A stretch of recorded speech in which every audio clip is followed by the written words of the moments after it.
Welcome back to the Dr. Supercoach YouTube. You're on with Pig for another week of captain recommendations. Round 19 this week. We've only got 6 rounds left, so 6 more chances to try and hit a nice VC or a C. Let's chat about it. We only had one player score 150 last week in Supercoach, and it was a super pod in Toby Green. So I think if you're able to get yourself a 130 plus VC or C, you should be happy with yourself last week. Even a 120, it was a pretty tough week, so that's pretty good. This week, the fixture is quite annoying. There are 4 options that I love, and they all play in the Saturday night time slot. I would have loved to VC and to see one of those guys, but you can't do that.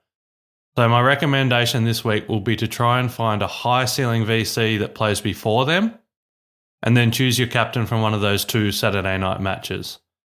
Look, yes, there are some relevant Supercoach names playing on the Sunday, but they all have very difficult matchups or the players themselves are out of form. So I'm looking Saturday. Now, let's get into it. Let's discuss who I think the best 4 options are for your early VC. My number 3 option is Jai Caldwell. Jai makes his debut in my captain video this week, and to be honest, he's probably overdue for a discussion. A 3-round average of 124 puts him as the highest averaging forward over that period. And even last week, in a game the Bombers were putrid, Jai put out a solid 110. This week, he gets a matchup with Adelaide, who are the 3rd easiest team for inside midfielders to score against over the last 5 games. Players like Hunter Clark, 86, Lachie Neale scoring 179, Josh Dunkley, 140, Tom Green, 117, and Callan Ward, 111. They've all well and truly outscored their current form in their recent meetings with the Crows. And even if we go back before their bye, we can see guys like Isaac Heaney putting a 141 and Taylor Adams putting a 115 on the Crows. Caldwell doesn't have the giant ceiling that some other VC players have, but with his contested work and his high tackle numbers, he has a really safe floor. His last 4 games, which are 115, 127, 134, and 110, they really highlight that. If you're the type of coach who likes having 2 cracks at a very safe 120, then I think Jai might probably be your best bet. He scored 129 against the Crows in their round 6 meeting earlier this year. Then we go to my number 2 VC option is Rowan Marshall. Rowan Marshall has generally hovered between 80 and 120 scoring over his last 6. That's a big fall from grace given how he finished the 2023 season. Despite the disappointment, he still has 3 tons in his last 5 games. Now, he gets a matchup with the 2nd easiest ruck matchup in the league, the West Coast Eagles. Since their bye, 3 out of the 4 games that the Eagles have played, the opposition ruckman has had a day out, easily smashing their current form. McInerney's 112, Meeks 145, and Draper's 97 are those ruckmen mentioned, and they combine to score, on average, 22% higher than their current form. Now, Marshall's current form is poor, with a 5-round average of 102, but even so, if you add 22% to Marshall's current form, you're looking at kind of a 130 score, and we know he does have the ability to put out a ceiling game from time to time, and that is what you can chase with a VC. He has 3 scores over 145 this year. I think it's pretty easy to forget that. He's not someone I'd be interested in captaining, not at all, but a high upside VC with a very easy matchup, I don't mind that at all. Then my number 1 VC is Zach Merritt. Zach Merritt's last 4 scores are 135, 78, 145, 82. Judging by that trend, he's in for a 150 score this week, right? Well, that isn't how it works, but I am here to tell you it actually could happen this week. As I mentioned when talking about Caldwell, the Adelaide Crows are one of the easiest matchup for inside midfielders over the last 5 games. They've given up big scores across the board. Remember Neale's 179 just 2 weeks ago?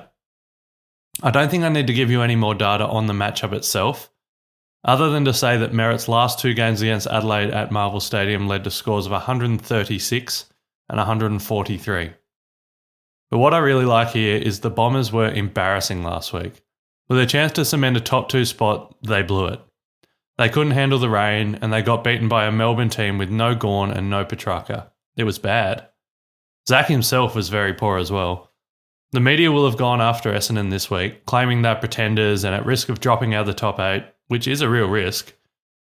Every now and then we get a game where a team and their captain has been embarrassed and they just come out the next week and silence the critics. I fully expect Essendon and Merritt to dominate this game, and that generally leads to a big Supercoach score. If I was a Merritt owner, I would want to be on this VC train. Look, the flag here is that their round 6 meeting, Merritt was tagged in the second half. He still scored 109, but I generally try and ignore tags for VCs because if they don't get tagged, you miss out on a monster score because you're potentially overthinking it. So Zack Merritt, I think it's a really big captain bounce back game for him and the Bombers, and I think his Supercoach score will benefit. Then my pod VC, I'm pretty keen on this one. So last week, the Luke Jackson pod VC was looking incredible at three-quarter time. I think he was on 115 or 116 at three-quarter time, and then he just fell off a cliff, barely even scored in the last quarter. So that was a bit of a shame. This week, my pod VC is one of the in-form defenders of the competition. It's Jack Sinclair. Scores of 147, 135, 143 and 110 leading into last week. Now, he did only score 88 last weekend, but it was a dreary, rainy affair. This week, he returns to a roofed Marvel Stadium with no risk of precipitation. And he gets a matchup with West Coast, who were the second easiest matchup for attacking defenders over the last 5 games. They're also a very positive matchup for defenders in general. Sinclair has turned up in each of his last 3 meetings with West Coast, and although they are low tons, I think he blows them out of the water this week. According to DFS, some recent scores from wingers and attacking defenders to play against the Eagles include Jasper Fletcher scoring a 90, Ed Langdon scoring a 97, Chankuth Giath scoring a 93, and Xavier Dersma scoring a 92. So a lot of 90s there. Now, those may not appear impressive on the surface, but when you consider those 4 players, they normally average a lot less than 90. They actually scored 23% above their current form when they played West Coast, so that's the important bit. If Jack Sinclair adds 23% to his current form, a 140 score is on the cards this week.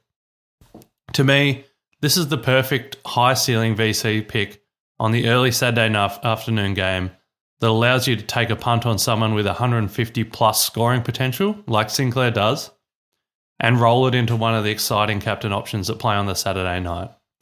So if you own either Sinclair, Merritt, Marshall or Caldwell, I'd probably be seeing one of them. I love the Sinclair and Merritt picks particularly. Have a crack at one of those as your VC, and then we'll get into the captains. My number 5 captain option is Caleb Sarong. So here is the only player that I'm going to recommend as a potential fallback option on the Sunday.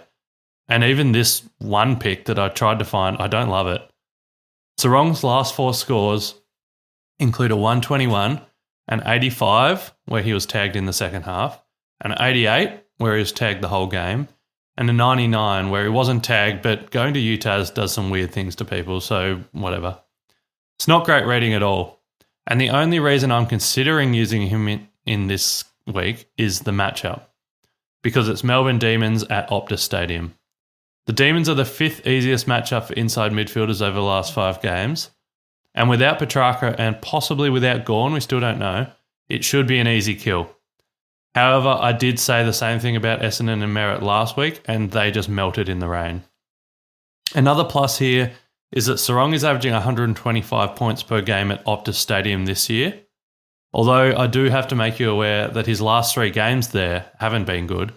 They've led to scores of 91, 121 and 84. So take that information how you will. I fully expect Sarong to break out of his slump at some stage, and it could be this week. But do I trust it enough for a captaincy? I don't think I do. But I wanted to just try and give you at least one name to consider for the Sunday. I'll briefly talk about why I don't like the other options. Neil, Dunkley, Warner, Goulden, they all play each other, and they're actually the 2 most restrictive teams in the league. So Brisbane and Sydney are restricting all of their opponents, so I think these guys just nullify each other. Same actually goes for LDU, Sheasel, Cripps and Walsh. They're in the same boat. Carlton and North are actually quite restrictive lately, so I don't really love either of them. I don't mind Zorko, as Sydney give up a lot of points to defenders, but he isn't really in form, and I don't trust him at the moment.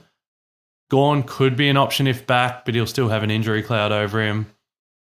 Tristan Cherry is a really nice option if he goes up against a solo Tom De Koning, but I don't really like that option if he's double teamed by Pittonet. That's what I'm saying. These Sunday matchups are really tough. Hence why I think getting an early VC in and then captaining one of the following 4 players playing on that Saturday night, I think that's the way to go this week. So let's get into it. My 4 favourite captain options for the Saturday night games. Number 4 is Tim English. I'm going to read you Tim English's last 6 scores. They are hilarious. 131, 88. 136, 70. 137, 85. If that trend continues, we've got another 130 due this week. And I do think it is the case, actually. A matchup with Geelong, who are using Sam De Koning as their main ruckman now that Toby Conway is in a moon boot. Last week, Sam De Koning had 5 hitouts as the main ruckman. 5. And he allowed Darcy Cameron to have 58 hitouts and 131 SuperCoach points against him. That is an insane discrepancy. Prior to that, Lloyd Meek and Tom De Koning have smashed Geelong as well, so it wasn't just last week. Geelong are the 3rd easiest matchup for opposition ruckman, and it's a matchup that I think English should take advantage of. The smaller GMHBA ground may well lead to more stoppages, and the matchup with Sam De Koning has to mean bulk hitouts for English. If he doesn't score well in this one, there's something wrong with him. Mark Blitzarves, look, he will chop out in the ruck at times, but I actually expect Blitzarves to be quite busy trying to tag Bond like he has in the past. English versus SDK in a one-on-one means that I think we'll be getting another nice English score in this game. I would not be surprised if it's a 130 again. He's a terrifying option to put the captaincy on, but if there was ever a week to do it, I think this matchup, I think you could do it. Anytime that Zack Butters plays against Richmond, you have to perk your ears up. 175 and 158 in their last 2 meetings. The 175 was as recently as round 2 this year, and Zack is in form right now. A 3-round average of 131 is one of the best in the league. Now, I do want to give Richmond some credit here. Over the last 5 games, they've actually become a neutral matchup for inside midfielders. They haven't been giving up the huge scores that they were at the start of the season. In fact, they've limited the likes of Tom Green, Caleb Sarong and Will Day to 100 or less. But, at the same time, they did give up some huge scores to Andy Brayshaw, Hayden Young, Sam Walsh and Patrick Cripps. Which camp will Butters fall into? Will he be one of the guys that goes off against them, or will he be one of the ones limited? Truthfully, I don't know. In my opinion, he's certainly at risk of being tagged, just like Caleb Sarong is. I kind of view them quite similar in terms of how taggable they are. And that's why he sits at my number 3 captain option rather than my number 1. However, at times we just have to back the players in on a hot streak, especially when they're against a team that give up big scores, even if the tag risk is there. I think this is a really, really nice option still for Zack Butters. Even if he gets tagged, I'm pretty confident he still tons. And if he doesn't get tagged, it could be a monster. My number 2 captain option then goes to Dan Houston, his teammate. Dan is coming into this game with a 3-round average of 83, not good, but he did look a lot better last week with a 114. And now he gets a very nice matchup with Richmond as the main distributor. Richmond are currently the 3rd easiest matchup for designated kickers over the last 5 games, and Dan Houston, he's the definition of a designated kicker. So Dan Houston and Kane Farrell, they've been splitting the kick-ins roughly 50-50 over the last month. And now that Kane is out with a hamstring injury, I expect Dan to take full control of kick-in duties. Some recent scores by designated kickers against Richmond include Whitfield's 113, Wagner even got a 99, Newman got 156, Sard 118 and Sicily's 147. Can Houston be the next premium SuperCoach defender to go 140 plus against the Tigers? I would not be surprised if he did. All the stars are aligning here for Houston to lift off in this game. Then my number one captain option, I love this so much, is Toby Nankervis. Toby Nankervis owns the second highest 5-round average in the league at the moment. He's averaging 132 in this time. And now he gets a matchup with a team that is giving up the most points to ruckman. Look out. In those last 5 games, Port Adelaide have given up scores of 110 to Ned Moyle, 137 to Tim English, 111 to Rowan Marshall, 126 to Oscar McInerney, and 117 to Kieran Briggs. On average, those added up to those 5 dudes put 18% on top of their current form. If Toby Nankervis adds 18% on top of his current form, this could be a score of 145 plus. That might sound outrageous, but remember that Nank just put up scores of 144 and 159 in the last 5 weeks, and they were against harder ruck matchups than he faces this weekend. Adelaide Oval is also a very high-scoring ground for ruckmen. You know, that 144 I mentioned that Nank scored a few weeks ago, that was at Adelaide Oval. If I look at other premium ruckmen scoring at Adelaide Oval against Port this year, we can see those scores of English and McInerney that I talked about, but we can also add Tom de Koning's 140, Lloyd Meeks' 112, and Max Gawn's 177 to that list. This honestly might be one of the safest captaincies we get all year, and all Nankervis owners should be salivating at the matchup, as I am. So there we go. That's like I've said, I'll just summarise again. I'm not a big fan of any of the Sunday guys. If you had to pick one, I'd probably pick Sarong, but not even with much confidence. I've got 4 guys on the Saturday night that I love: English, Butters, Houston, and Nank. So I'd be trying to find a high VC that plays before them.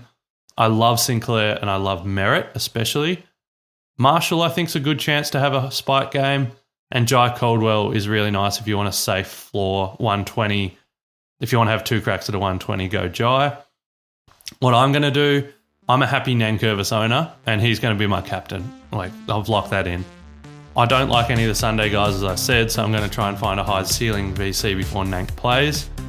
In my team, I have no idea who that's going to be because I don't own any of those 4 that I've just recommended in this video. I might have to go for someone a bit random like Nick Martin or Elliot Yeo, just hope for a spike score, but to be honest, I don't really care what my VC does because I think Nank is just going to go off his chops. That's all from me this week. I hope you have a really, really good week, score well, climb up the ranks, lock in your league finals, whatever your goal is right now. As always, don't forget to subscribe, like this channel, and I'll see you next week.